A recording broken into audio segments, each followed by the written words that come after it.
L'échange que vous allez entendre est un entretien épistémique. Il s'agit d'une conversation asymétrique dans laquelle on s'intéresse à notre interlocuteur en lui posant des questions. Au travers de celle-ci, nous cherchons à comprendre les raisons qui motivent son avis.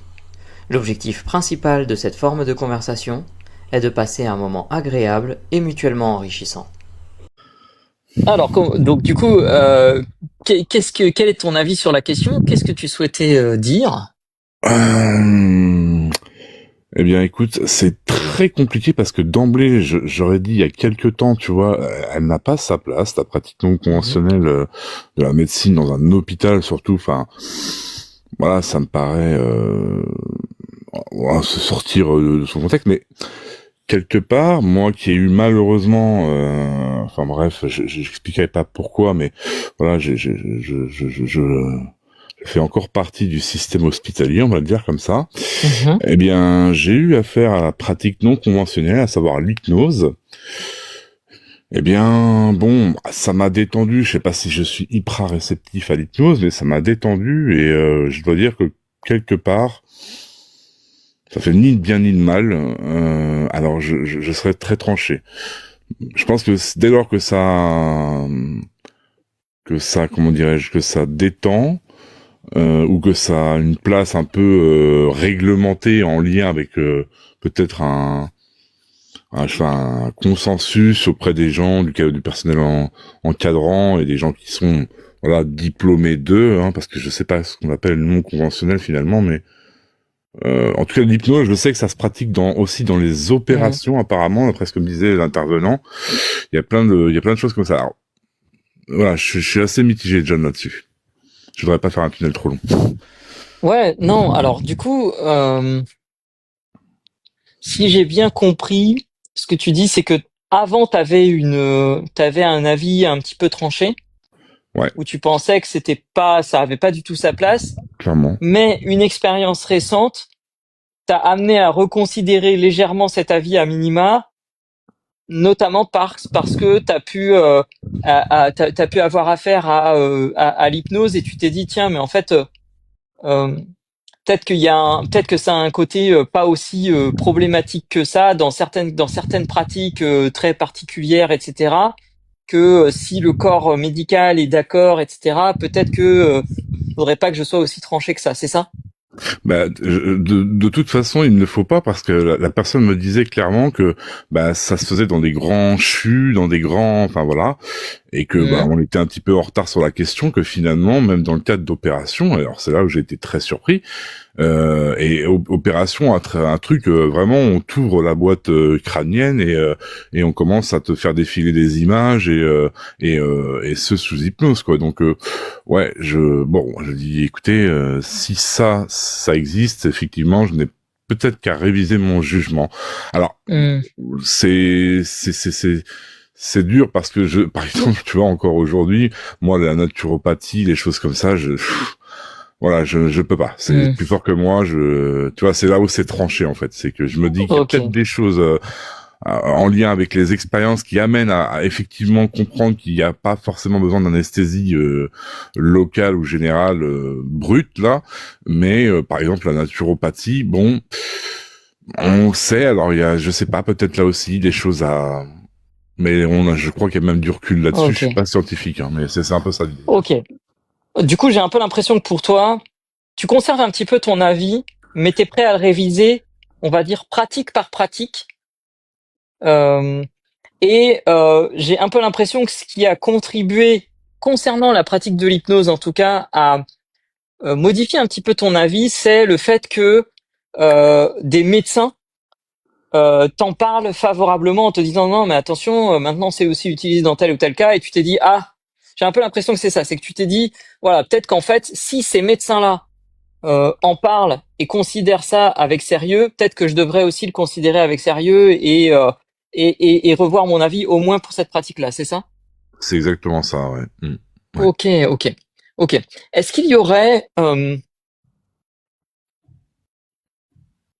d'autres raisons qui pourraient t'amener à reconsidérer une pratique et à te dire ah, peut-être que celle-ci aussi, elle pourrait avoir sa place à l'hôpital? Bah, comme je viens de le souligner, en fait, dès lors que des professionnels de santé, avec l'appui d'une commission pluridisciplinaire, donnent l'aval à quelqu'un pour intervenir dans le cadre du soin, je ne vois pas pourquoi je m'y opposerais. Je n'ai pas l'expertise déjà, premièrement. Et puis, pour moi, c'est comme pour tout, si tu veux. Je pense qu'il y a quelques centaines d'années, on devait se dire bon bah tiens, bois du vinaigre et ça va soigner ta toux. Et c'est pour ça qu'il y a eu une tradition de la recette grand-mère. D'ailleurs, il y a même des médecins traitants qui te disent oui bah ça, notamment comme pour les rhumes, les choses comme ça, on peut pas faire grand-chose. Prenez du Doliprane et puis buvez des boissons chaudes. C'est un peu l'équivalent du recette grand-mère en gros. Et puis finalement on arrive à une vraie solution thérapeutique quoi, quelque part, la patience et le repos quoi. Donc bon, je sais pas si tout doit rentrer en tout cas dans le cadre du non conventionnel à l'hôpital, parce que on sait aussi, et c'est pour ça que mon avis est mitigé, qu'il y a des gens qui se sont servis de ça et qui ont eu une sorte voilà, je vais prendre l'exemple de Thierry Casasnovas qui était un YouTuber, enfin en tout cas un je sais pas, il performait en fait sur le net en fait, en lien avec ces espèces de boissons, le crudivore, les choses comme ça. Et puis il y a des gens qui avaient oublié le traitement. Alors là, c'est dans le cadre de l'hôpital. Tu vas me dire que tu fais une digression, mais parce que ça amène aussi à penser des choses comme ça. C'est pour ça que je le fais. Ok. Est-ce que j'ai un peu l'impression que pour toi, il y a vraiment ce côté de se dire, moi, j'ai pas mon avis à donner à partir du moment où des professionnels de santé qualifiés, eux, donnent un avis favorable, c'est ça?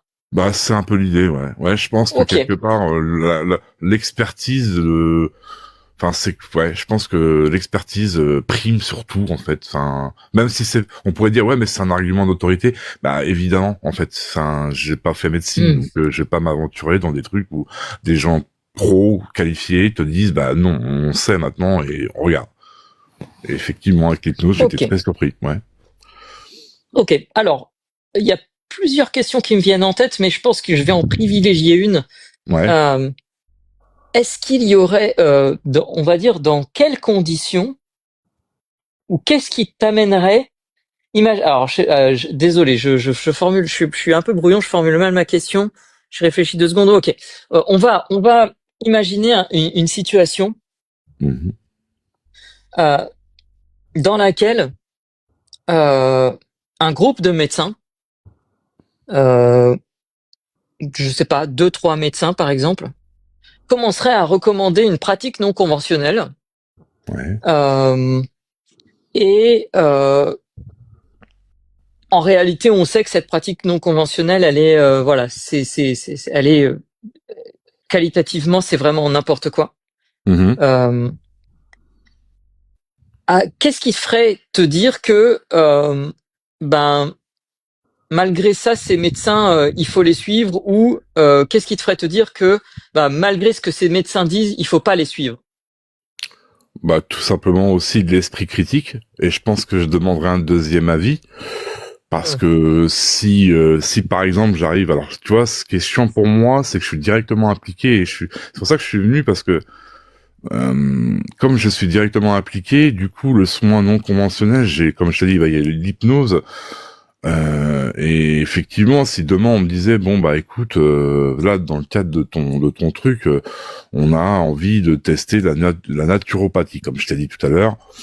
Voilà, pour moi bon, bref, c'est reconnu qu'il n'y a pas vraiment grand chose qui fonctionne là-dedans, si ce n'est que voilà, ça ne tant que c'est pas non plus voilà des plantes un peu, il y a pas vraiment de trucs probants. Bon bref, et admettons que mon médecin me dit mais si vous inquiétez pas, on a testé, ça fonctionne. Bon, tu vois bien que sur la longueur, en fait, les résultats ne sont pas là.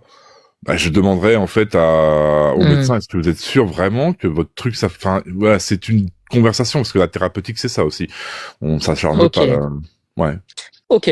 Donc, si j'ai bien compris, en fait, il se passerait 2 choses dans ce genre de situation, c'est que et ça, on va revenir sur ce que tu disais par rapport à l'argument d'autorité, c'est que j'ai un peu l'impression qu'en fait, pour ne pas tomber dans le problème de l'argument d'autorité et de te dire, puisque c'est un médecin, je vais le suivre quoi qu'il dise, tu te dirais 2 choses. La première, c'est peut-être que je vais aller avoir un deuxième avis pour savoir si ce médecin-là joue de son autorité ou si ce médecin-là est en accord avec le reste des autres médecins qui sont compétents. Et donc, du Mhm. coup, si c'est lié à la compétence et pas à l'autorité, C'est j'ai un ça. peu l'impression que c'est ça.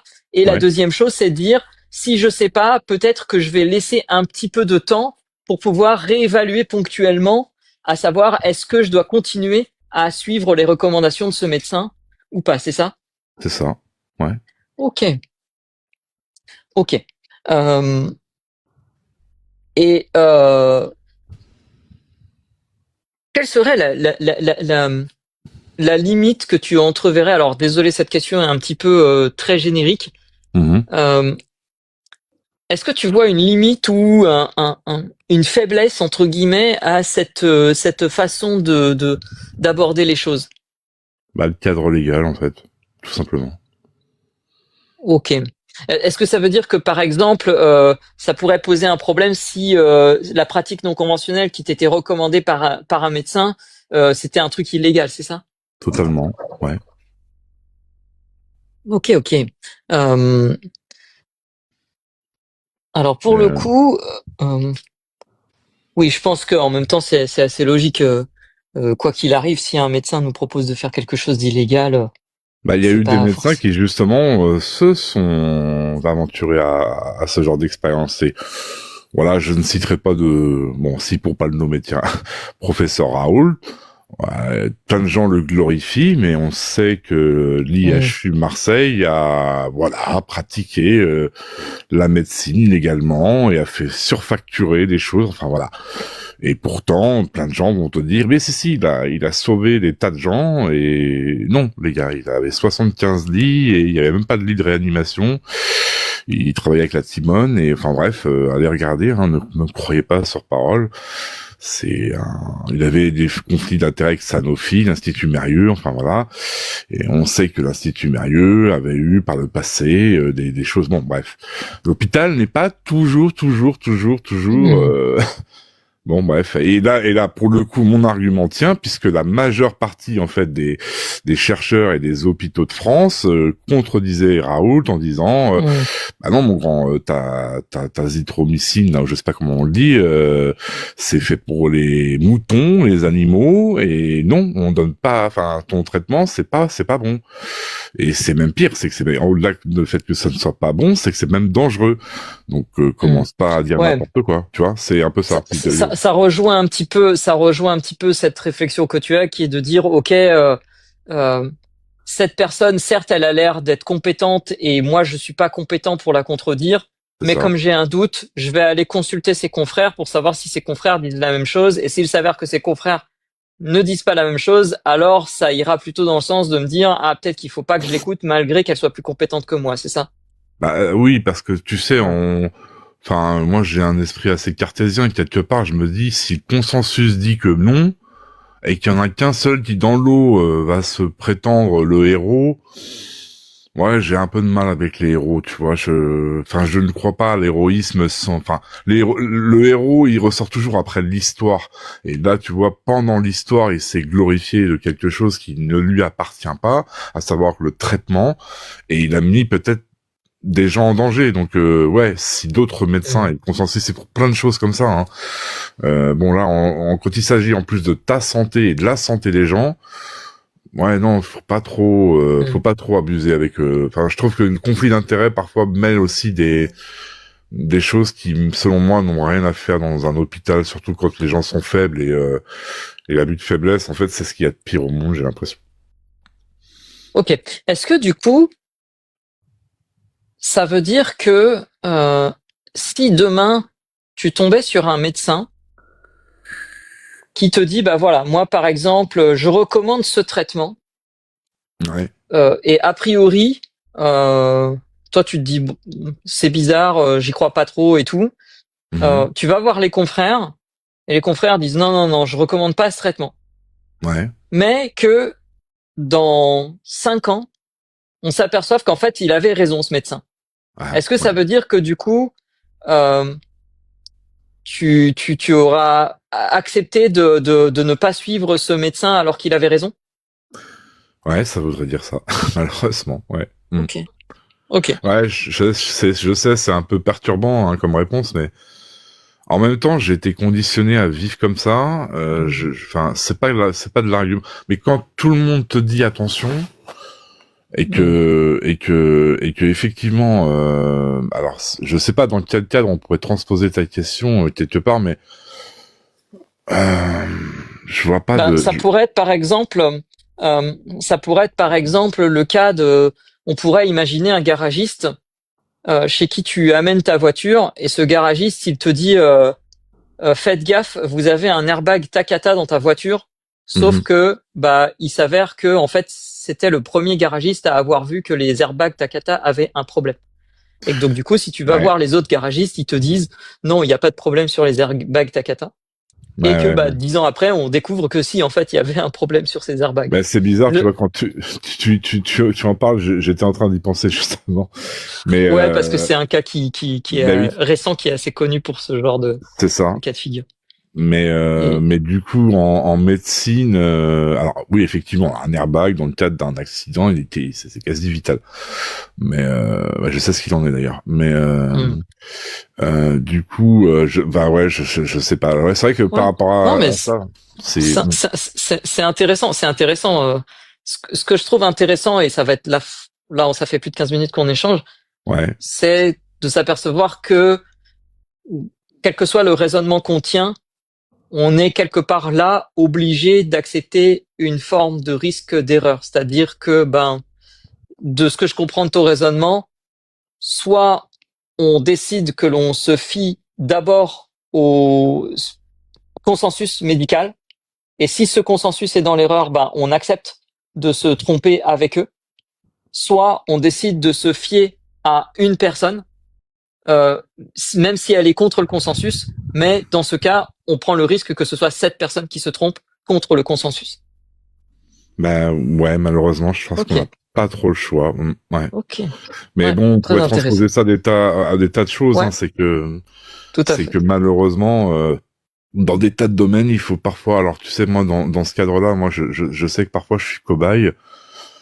Parce que c'est pas la science n'est pas une baguette magique, hein, il y a pas de voilà, et surtout en médecine, il y a encore moins de voilà, mais on sait que progressivement elle a évolué parce que des gens se sont interrogés sur est-ce que ça a vraiment un comment dirais-je est-ce que c'est la thérapeutique en question, est-ce que ça on a fait une balance bénéfice risque, c'était un peu ça l'idée de la médecine, c'est ça finalement.